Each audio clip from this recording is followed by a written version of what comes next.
The next thing we want to do is every once in a while when you've tumbled the inside of a bottle, the media does not get up in the neck area because it's so narrow. So what tends to happen is once the bottle dries out, you get a little bit of cloudiness or a little bit of haze or stain right up here in the neck area.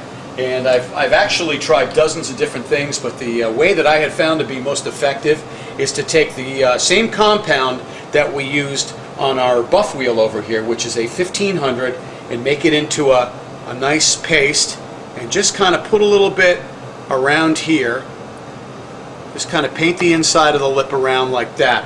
Now you can also take this stuff and you can put it on this bottle brush. What I use over here is I use a very stiff nylon brush, a narrow one, that I can get from the Jar Doctor. In fact, you'll see on some of my papers that I have, you'll see a place to order these. You can get these from Wayne Lowry, the Jar Doctor. These are great, and all I do basically is I just cut the ends short on them, make them long enough to fit inside of a drill, and I use them on the end of a drill bit. You don't want to go really fast on here. What you want to do is you just want to kind of push the thing along a couple of times like this as you're doing it. And what I always do, just as a safety precaution, if you look real close here, I keep a little bit of water inside the bottle when I'm doing this. And the reason why I do is because when I tilt it on its side, the water will actually act as a cooling.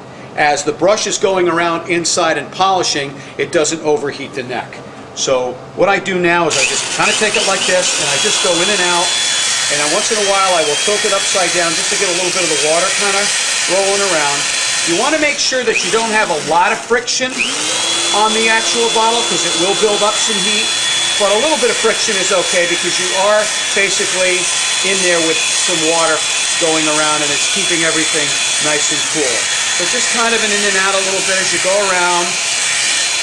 This is actually the final cleaning on the inside of the bottle. Now that we've got the outside done, we've worked on our neck area. As you can see, it looks great.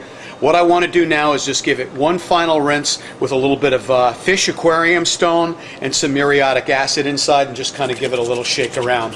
And we're just going to give it a final rinse. We dry it off, and now we are done. And here's the finished product here. We've dried it off. It's completely dry now and absolutely gorgeous inside and out. I mean, that's just a gem right there. Beautiful little ink bottle. And the best part about it is normally a bottle that came out this shiny and this beautiful would take up to 3 days in a conventional rotating tumbler.